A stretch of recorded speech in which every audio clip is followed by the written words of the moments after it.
नमस्कार बच्चों, आज मैं व्याकरण का टॉपिक लेके आई हूँ जो कि बहुत इंटरेस्टिंग है और साथ ही हर एग्ज़ाम की दृष्टि से बहुत महत्वपूर्ण भी है। चाहे कंपटीशन वाले एग्ज़ाम हो, चाहे स्कूल लेवल वाले एग्ज़ाम हो, चाहे कॉलेज लेवल के एग्ज़ाम हो।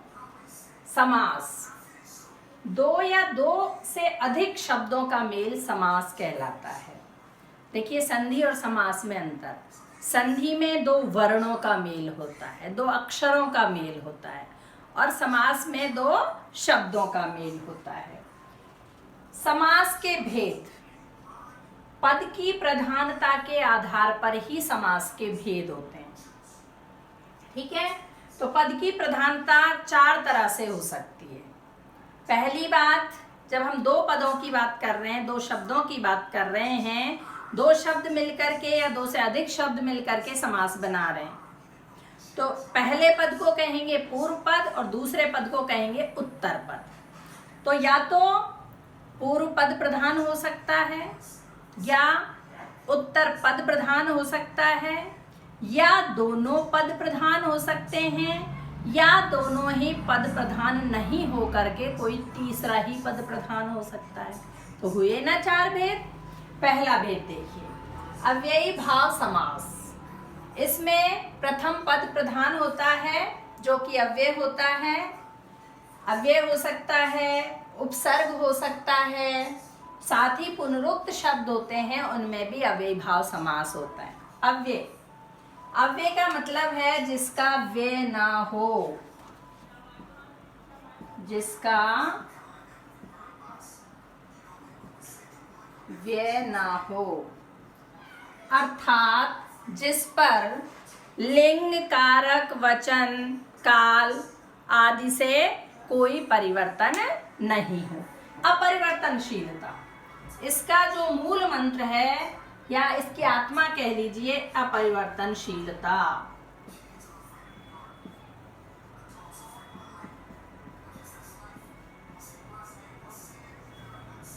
ये बात समझिए कि अव्यय भले ही लगा हो, उपसर्ग लगा हो, पुनरुक्त शब्द हो, लेकिन शब्द में किसी तरह का कोई बदलाव किसी भी परिस्थिति में ना हो, वो अव्ययी भाव समास कहलाता है। अब दूसरा समास है तत्पुरुष समास। इसमें दूसरा पद प्रधान होता है। पहले में पहला पद प्रधान हुआ, तत्पुरुष में दूसरा पद प्रधान हुआ, यानी उत्तर पद। दूसरे पद को मैंने अभी आपको बताया था उत्तर पद भी कहते हैं। अब तत्पुरुष समास में दूसरा पद प्रधान है, इसी तरह से कर्मधारय में और द्विगु समास में भी दूसरा पद ही प्रधान होता है। तो ये दोनों इसी के भाग हैं, ना कि अलग से, क्योंकि इसको कर्मधारय तत्पुरुष समास कहते हैं, इसको द्विगु तत्पुरुष समास कहते हैं। आगे देखिए,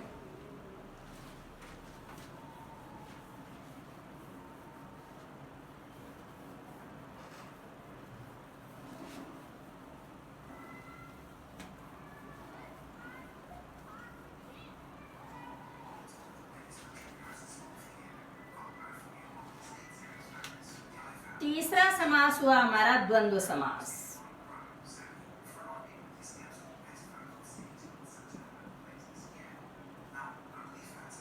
द्वंद्व से आप क्या समझते हैं? द्वंद्व का मतलब होता है झगड़ा। झगड़ा कहाँ होगा? जहां दो बराबर वाले होंगे। तो द्वंद्व समास में या तो दोनों विलोम होते हैं एक दूसरे के, या एक दूसरे के पूरक होते हैं, दोनों पद प्रधान होते हैं।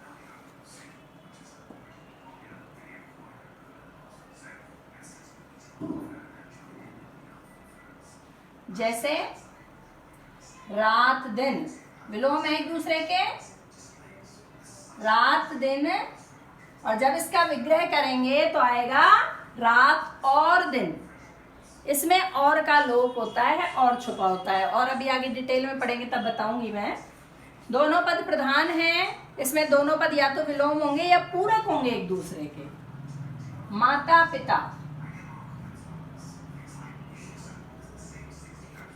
माता पिता देखिए लिंग की दृष्टि से देखेंगे तो विलोम है, और नहीं तो दोनों एक दूसरे के पूरक है। तो इस तरह के शब्द होते हैं जिनमें और का लोप होता है और छुपा हुआ होता है, वो होता है द्वंद्व समास। इसके दोनों पद प्रधान होते हैं। और चौथा समास होता है हमारा बहुव्रीहि समास।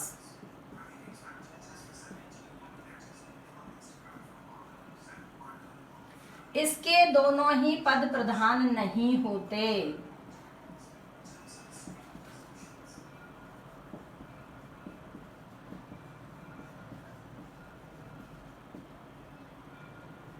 तीसरा पद प्रधान होता है।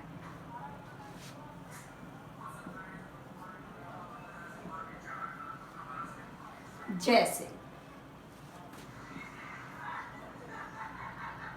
गजानन।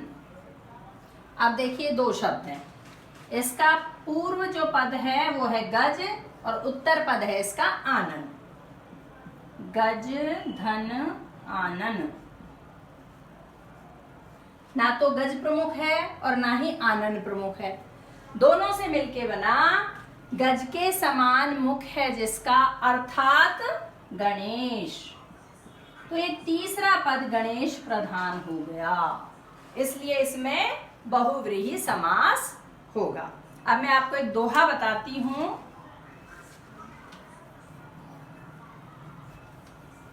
इस दोहे को यदि आपने याद कर लिया तो आप समास भूलेंगे नहीं, सारे समास आपको याद हो जाएंगे।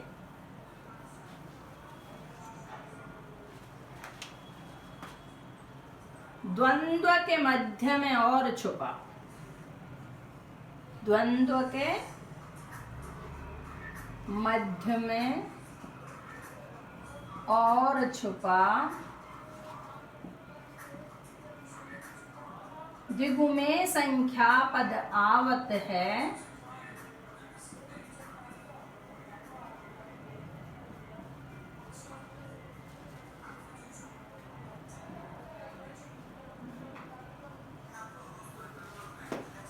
पहला पद जाम्य विशेषण हो,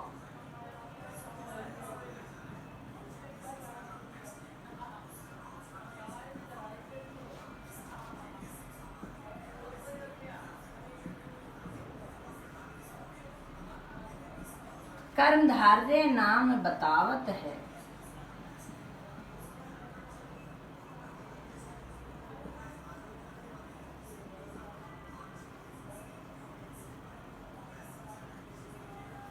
बीच में कारक चिन्ह छिपे।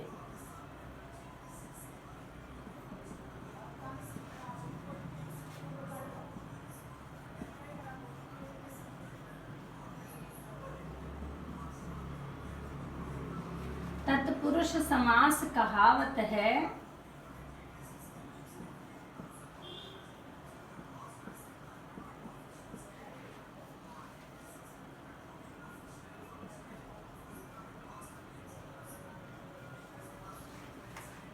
पहला पद अव्यय अव्यय में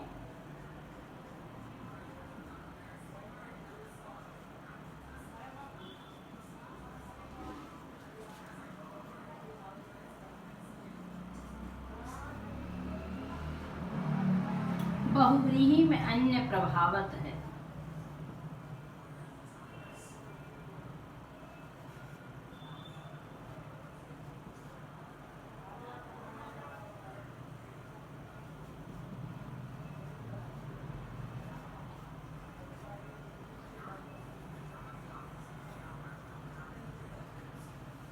ठीक है, ये दोहा है। द्वंद्व के मध्य में और छिपा। जब द्वंद्व समास को, अभी जैसे मैंने आपको बताया था कि इसमें और का लोप होता है, दोनों पद प्रधान होते हैं और इसमें और का लोप होता है। द्वंद्व के मध्य में और छुपा, द्वंद्व के मध्य में और छिपा रहता है। द्विगु में संख्या पद आवत है, जैसा कि द्विगु नाम से ही पता चला, द्वि यानी होता है दो और गु यानी होता है गाय, दो गायों का समूह, और बाद में इसको एक समास का नाम दे दिया गया। तो जैसा कि इसमें भी संख्या आ रही है नाम में, तो द्विगु समास में एक संख्या पद आता है। पहला पद जामे विशेषण हो, कर्मधारय नाम बतावत है। कर्मधारय समास में विशेषण विशेष्य या उपमेय उपमान संबंध होता है, वहां कर्मधारय समास होता है। तो ये विशेषता भी यहाँ खरी ठहरती है कि पहला पद जामे विशेषण हो, कर्मधारय नाम बतावत है। बीच में कारक चिन्ह छिपे, ये जब आगे डिटेल में मैं आपको तत्पुरुष पढ़ाऊंगी तो उसमें बताऊंगी। अब कारक चिन्ह छिपे तो कारक क्या होते हैं ये भी आपको बताना पड़ेगा।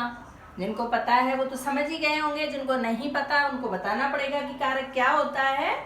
तो बीच में कारक चिन्ह छिपे, जब आप कारक जान जाएंगे तो आप देख पाएंगे कि तत्पुरुष समास का जब हम विग्रह करेंगे, अलग करेंगे, तो उसके अंदर कारक के चिन्हों का यानी विभक्तियों का लोप होता है, विभक्तियां छुपी हुई होती हैं।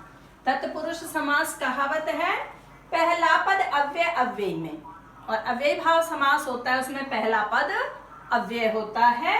बहुव्रीहि में अन्य प्रभावत है, और बहुव्रीहि में दोनों पद प्रधान नहीं हो करके अन्य तीसरा ही पद प्रभावी होता है। अब कारक देखिए पहले, कारक एवं विभक्ति।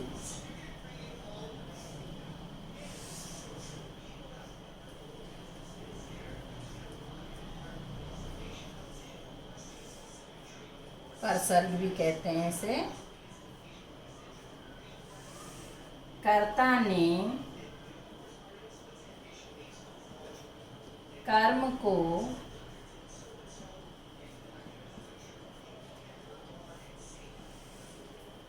करण से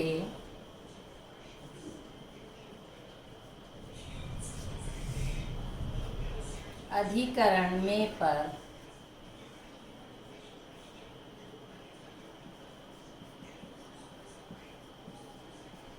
संप्रदान के लिए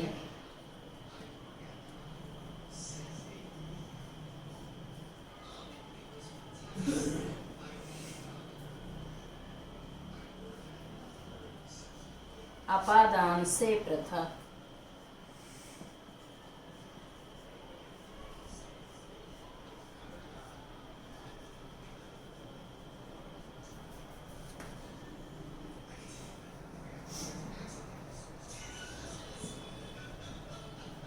अलग होने के भाव में।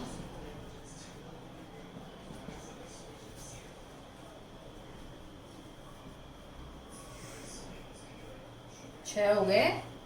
सातवां संबंध का के की, और आठवां है संबोधन। हे, ओ, अरे। तो ये 8 कारक हैं और ये इनकी विभक्ति है। ये आपको जो के तो रटने पड़ेंगे, याद करने पड़ेंगे।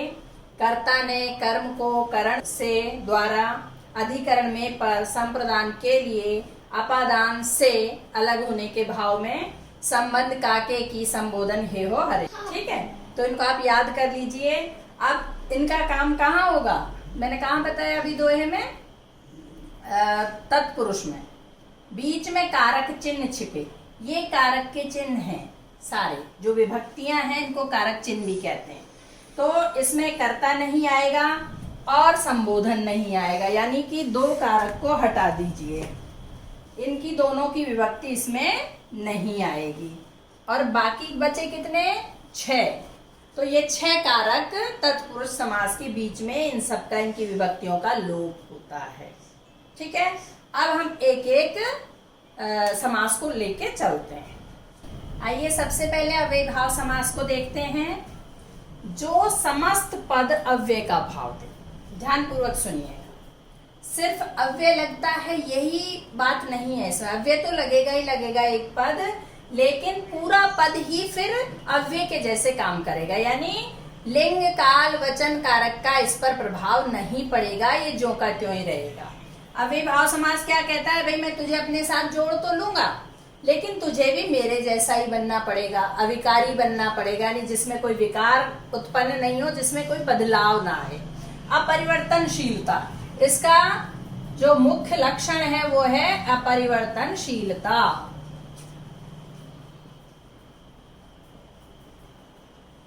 जैसे यथा संभव, जैसा संभव हो। ठीक है, प्रतिदिन, प्रतिघात, प्रत्याशा, आशा की आशा, घर घर जहां पुनरुक्त शब्द होते हैं वहां भी अव्ययी भाव समास होता है, मैंने बताया था आपको। घर घर यानी घर के बाद घर, दिनों दिन, दिन के बाद दिन, घड़ी घड़ी, घड़ी के बाद घड़ी। प्रतिध्वनि, देखिए प्रति इसमें उपसर्ग लगा है यहाँ, ये मैंने जानबूझ के 4 प्रति वाले शब्द लिए हैं। इन चारों में अव्यय लगा हुआ है, परंतु प्रतिध्वनि का समास विग्रह जब हम करेंगे तो इसका अर्थ होता है ध्वनि की ध्वनि। ध्वनि की ध्वनि, दूसरा इसका बहुवचन भी बनता है, प्रतिध्वनियों। ठीक है, इसलिए ये अव्यय भाव समास नहीं हो करके ये तत्पुरुष समास बनेगा। ऐसे ही प्रतिबिंबों, इसका भी बहुवचन बन रहा है, इसलिए ये भी नहीं है। प्रतिलिपियां, इसका भी बहुवचन बनता है, इसलिए ये भी अव्यय भाव समास में नहीं आएगा। प्रतियोगिताएं, इसका भी बहुवचन बनता है, इसका वचन लिंग काल से फर्क पड़ रहा है, ये अव्यय नहीं है। पूरा पद, समस्त पद जो समास से बना हुआ पद होता है वो अव्यय का काम नहीं कर रहा है, इसलिए ये चारों अव्यय भाव में नहीं आएंगे। विवेक पूर्ण यानी विवेक सहित। कथनानुसार, इसमें देखिए अनुसार है, ये पीछे चला गया। अव्यय पद जो है वो आगे भी हो सकता है, पहला पद भी हो सकता है, दूसरा पद भी हो सकता है, लेकिन बशर्ते ये पूरा पद अव्यय बन जाए, इसमें किसी भी तरह से लिंग काल कारक वचन का कोई प्रभाव नहीं पड़े, किसी भी परिस्थिति में इसमें बदलाव नहीं हो, तो वह अव्यय भाव समास कहलाएगा। यथोचित, जितना उचित हो, जैसा उचित हो, आजीवन, जन्म से लेकर या जीवन भर, यथा योग्य यानी योग्यता के अनुसार। यावत जीवन, इसमें देखिए यावत प्लस जीवन मिलके संधि बनी है, चूंकि ये उच्चारण स्थल ज वाला हो जाएगा इसलिए यहाँ त बदल के जा में बदला है, तो ये यावत जीवन यानी जब तक जीवन है। आदेश अनुसार, इसमें अनुसार पीछे है, अव्यय पीछे है, लेकिन इसका आदेश अनुसार नहीं होगा, इसलिए ये भी अव्यय भाव समास है। और आपाद मस्तक यानी सिर से लेकर के पैर तक या पैर से लेके सिर तक, ऊपर से लेके नीचे तक, तो ये भी आपका अव्यय भाव समास का उदाहरण है। आपको इसमें यही ध्यान रखना है कि समस्त पद अव्यय होना चाहिए। अब देखिए दूसरा समास, तत्पुरुष समास। इसमें मैंने आपको बताए थे कि कारक चिन्ह की विभक्ति का लोप होता है, या कारक चिन्ह का लोप।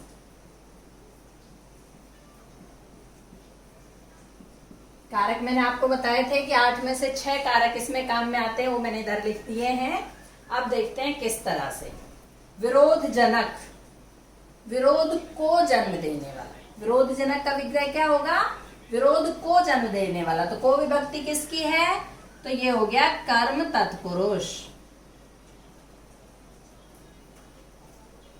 ओके, अब जैसे है तुलसी कृत यानी तुलसी द्वारा कृत, तो द्वारा किसकी है? करण की, तो ये करण तत्पुरुष हो गया। 6 भेद हैं तत्पुरुष के, है ना। अकाल पीड़ित, अकाल से पीड़ित, से विभक्ति हुई, इसमें से का लोप है, तो से जहां आ गया वहां कौन सा कारक हुआ? करण, तो ये करण तत्पुरुष हो गया। देशभक्ति, देश के लिए भक्ति, और के लिए आया है तो क्या होगा बताइए? याद, यदि आपको कारक याद है तो आप तुरंत निकाल लेंगे कि संप्रदान के लिए, तो यहां संप्रदान, संप्रदान, संप्रदान तत्पुरुष है। उसके बाद देवालय, देव के लिए आलय, वही सेम है, के लिए आया है तो संप्रदान होगा इसमें भी।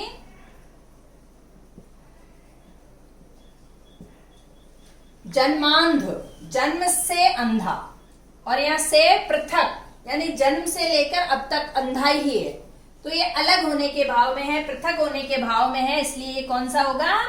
अपादान तत्पुरुष। लक्ष्य भ्रष्ट, लक्ष्य से भ्रष्ट, लक्ष्य से भटका हुआ, वही से है, वही सेम होगा। नर बलि, नर की बलि, और की जहां आ गया वहां क्या होगा? संबंध तत्पुरुष। कविराज, कवियों में राज, राजा, कवियों में राज या कवियों में राजा। तो जहां में विभक्ति आ गई तो वहां में क्या होगा, अधिकरण तत्पुरुष।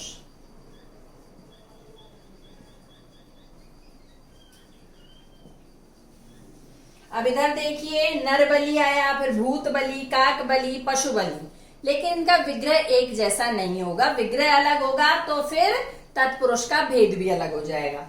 जैसे नर बलि में हमने देखा नर की बलि, ओके, लेकिन भूत बलि में भूत की बलि तो नहीं देते हम, बलि यानी होता है भेंट देना, ठीक है, तो भूत की बलि नहीं देते बल्कि भूत के लिए बलि देते हैं।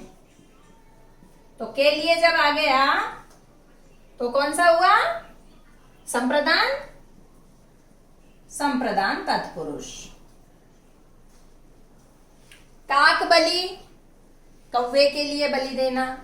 श्राद्ध पक्ष में आप देखते होंगे कौवे को जो कुछ श्राद्ध में बनाया जाता है, कौवे के पीछे पीछे घूमते हैं कौवे को खिलाने के लिए, तो वो कहलाती है काक बलि, कौवे के लिए बलि। तो के लिए आया इसमें, इसलिए यहां भी संप्रदान होगा।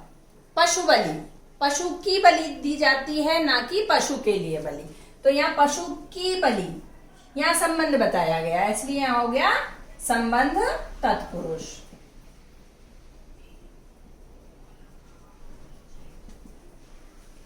देखिए 4 शब्द, मालगाड़ी, रेलगाड़ी, बैलगाड़ी, घोड़ा गाड़ी, पर इन चारों का विग्रह एक जैसा नहीं है।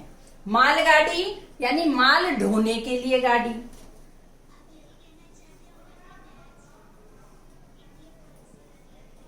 माल ढोने के लिए गाड़ी, के लिए का प्रयोग हुआ तो कौन सा हुआ इसमें समास, के लिए में देखिए संप्रदान।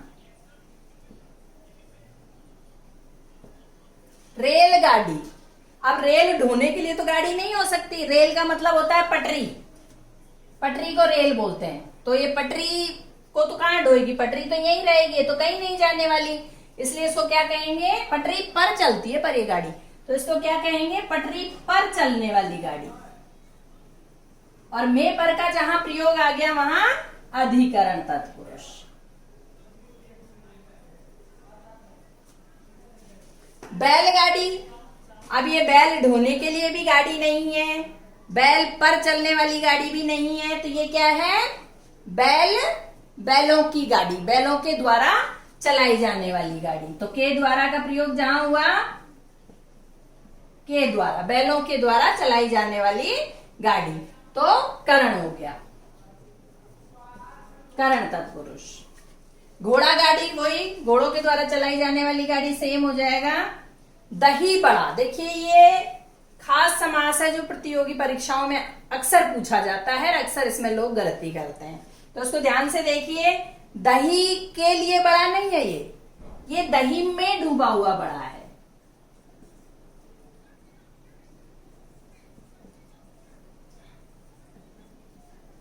और में का प्रयोग जहां हो गया, में का प्रयोग अधिकरण में होता है, तो ये अधिकरण तत्पुरुष हो गया। क्लियर। अब कर्मधारय तत्पुरुष देखते हैं। जैसा कि मैंने आपको दोहे में बताया था, पहला पद जा में विशेषण हो, पहला पद विशेषण होगा, यानी विशेषण विशेष संबंध होगा, या उपमेय उपमान संबंध भी हो सकता है। जैसे चंद्रमुख, तो इसमें क्या है, चंद्र के समान है मुख, समानता दी गई है किससे, चंद्र से, इसलिए यहां कर्मधारय होगा।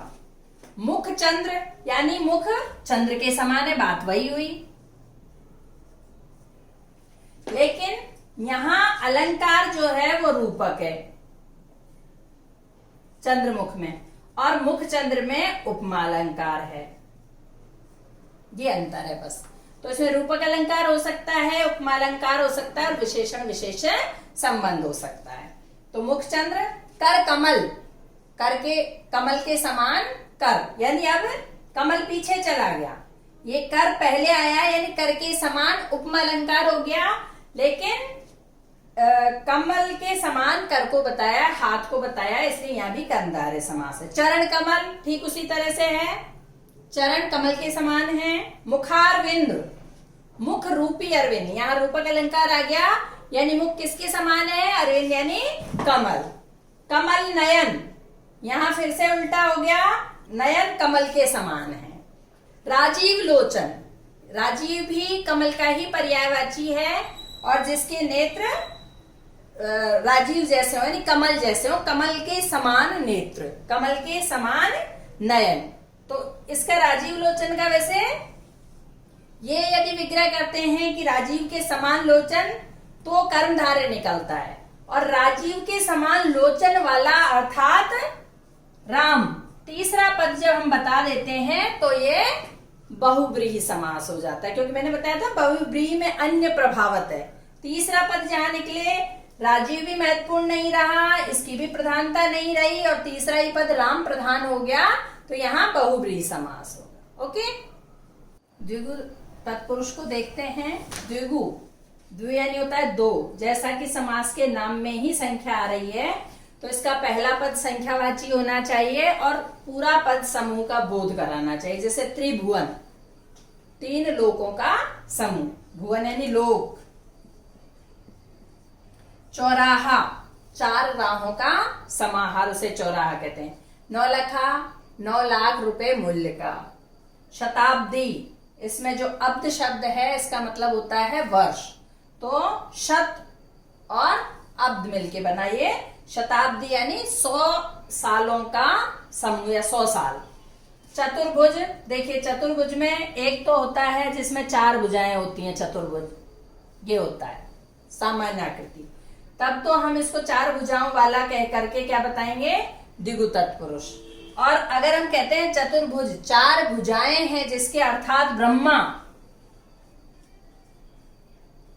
ब्रह्मा जब हम बताएंगे तो इसमें बहुब्रीहि भी हो जाएगा। चौकोर, 4 कोनों वाला, 2 मंजिला इमारत। सतरंगा, 7 रंगों का। षड ऋतुएं, 6 ऋतुओं का समाहार। त्रिवेणी, 3 वेदों का ज्ञाता। तिकोना, 3 कोनों वाला। दोपहर के बाद वाला समय। सप्ताह, ये देखिए इसमें अहन जुड़ा हुआ है, संधि से बना है ये। अहन यानी होता है दिन, सप्त प्लस अहन यानी 7 दिनों का समूह या समाहार।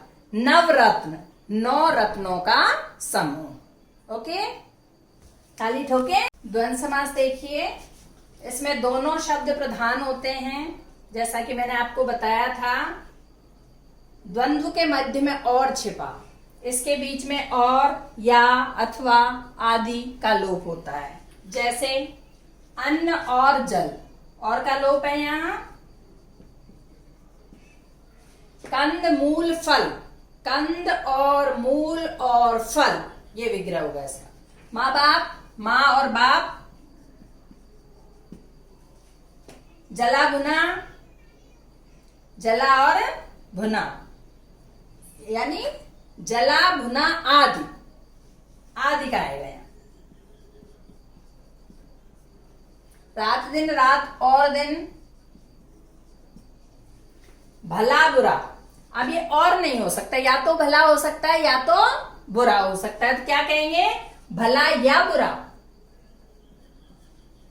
थोड़ा या बहुत। घट या बढ़। आज या कल। हानि या लाभ, कोई एक ही चीज हो सकती है इसमें से, तो और नहीं आएगा। चाय वाय, देखिए यहां वाय जो है, वाय का वैसे तो निरर्थक शब्द है, लेकिन यहाँ ये निरर्थक नहीं है। जब ये समस्त पद के रूप में आता है तो ये निरर्थक नहीं होता है। इसका मतलब है चाय आदि, यानी चाय के साथ नाश्ता भी आना चाहिए।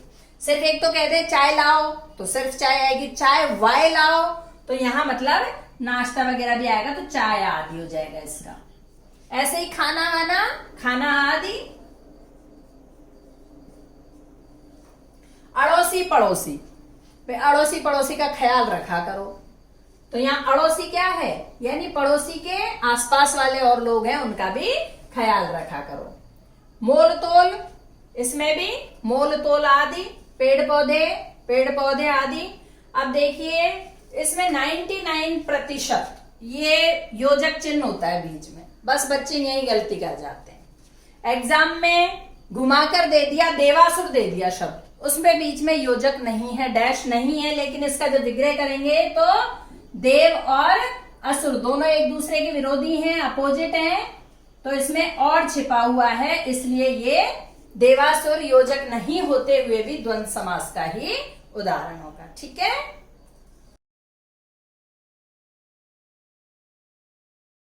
अब चौथा और अंतिम बहुव्रीहि समास देखिए।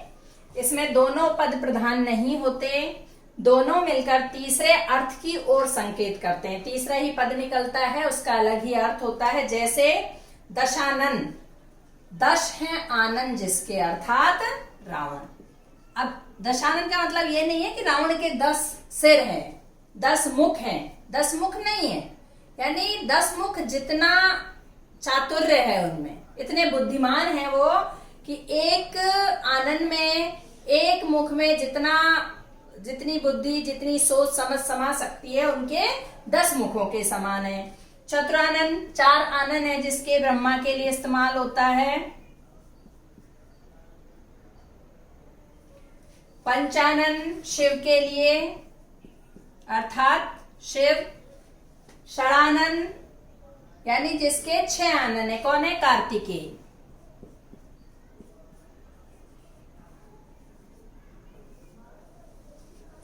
दिगंबर, देखिए दिगंबर का मतलब होता है दिशाएं ही अंबर है जिसका, दिशाएं ही वस्त्र है जिसका, यानी दिगंबर नंगा होता है, लेकिन हमारी ये संस्कृति नंगे को सीधा नंगा नहीं कहते हैं, उसको दिशाओं के ही वस्त्र पहना देते हैं।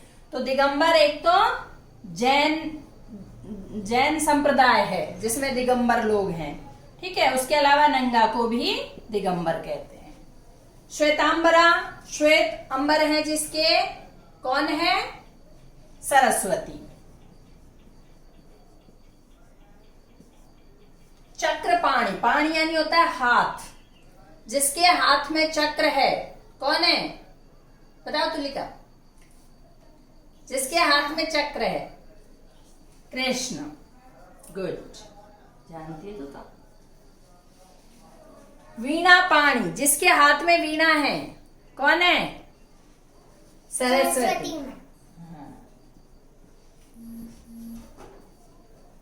चंद्रचूड़, चूड़ होता है सिर, जिसके सिर पर चंद्रमा है, कौन? शिव, अर्थात शिव। त्रिलोचन, 3 लोचन है जिनके, 3 आंखें हैं जिनकी।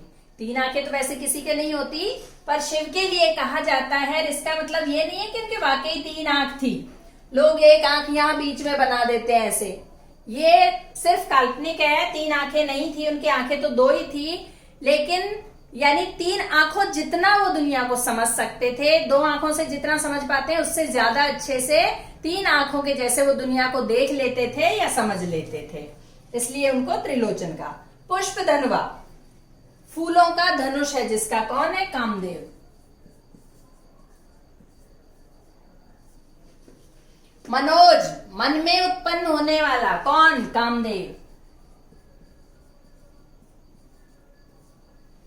पंजाब, 5 नदियों का समूह। देखिए इसको, पंजाब को कई लोग द्विगु समास में भी लेते हैं, लेकिन इसके विग्रह पे निर्भर करेगा, और अभी रूढ़ हो चुका है।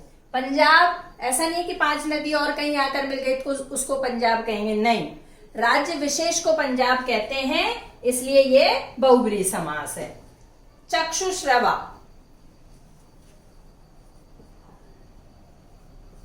चक्षु यानी नेत्र, श्रवा यानी श्रवण करने वाला, चक्षु से श्रवण करने वाला किसको कहते हैं? सांप को। जब देखा कि सांप के कान नहीं है तो उन्होंने क्या सोचा कि ये आंखों से ही सुनता है, और उसका नाम चक्षुश्रवा रख दिया। प्रज्ञा चक्षु, प्रज्ञा के नेत्र, बुद्धि के नेत्र। देखिए अंधे लोगों के लिए इस्तेमाल होता है ये, कि इनकी आंखें नहीं है इसलिए इनकी बुद्धि की आंखें काम करती हैं। शाखा मृग, शाखाओं पे घूमने वाला हरिण। तो जो वास्तव में हरिण होता है, वो तो शाखाओं पे घूम नहीं सकता, ये वानर के लिए या बंदर के लिए इस्तेमाल होता है। दो गला, दो गले हों जिसके, अर्थात ऐसा दो गले तो आपने किसी के नहीं देखे होंगे, लेकिन दो गला किसे कहते हैं? जो अपनी बात पे टिकता नहीं है। ओके, तेरे मुंह पे तेरी सी, मेरे मुंह पे मेरी सी कहता है। नकटा, नाक कटा हुआ। अब इसका मतलब सीधा नाक कटा हुआ नहीं होकर क्या है? बेशर्म। जो व्यक्ति बेशर्म हो गया उसको कह देते हैं ये तो नकटा है। आप देखने जाओ कि उसकी नाक कटी है या नहीं कटी है, और नाक कटी है जब नकटा कहेंगे तो वो अविधेयार्थ हो गया, फिर उसमें बहुव्रीहि नहीं होगा। सिर दर्द, इसके दो समास बन सकते हैं। एक तो सामान्य सिर में दर्द है तो तब तो तत्पुरुष बन जाएगा, और ये कार्य मेरे लिए सिर दर्द बना हुआ है, तो वहां सिर दर्द अर्थ नहीं होकर इसका अर्थ क्या है? परेशानी या झंझट, इसलिए वहां भी बहुव्रीहि समास होगा। सिर फिरा, जिसका सिर फिरा हुआ हो। अब सिर ऐसे ऐसे फिरा हुआ किसी का ही नहीं होता है, इसलिए सिर फिरा से तात्पर्य क्या है?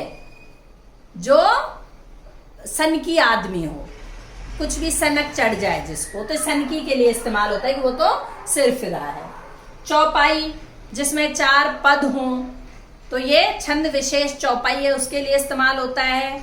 जबकि दोहे में भी 4 चरण होते हैं, सोरठा में भी 4 चरण होते हैं, लेकिन उनको चौपाई नहीं कहा जाता, सिर्फ चौपाई एक छंद विशेष को कहा जाता है, इसलिए ये भी बहुव्रीहि समास है। चारपाई, चारपाई खाट को कहते हैं, जबकि चारपाई तो कुर्सी में भी होते हैं और स्टूल वगैरह में भी होते हैं और टेबल में भी हो सकते हैं, लेकिन कहते किसको है? खाट के लिए रूढ़ हो चुका है, खाट को ही चारपाई कहते हैं, इसलिए इसमें भी बहुव्रीहि समास होगा।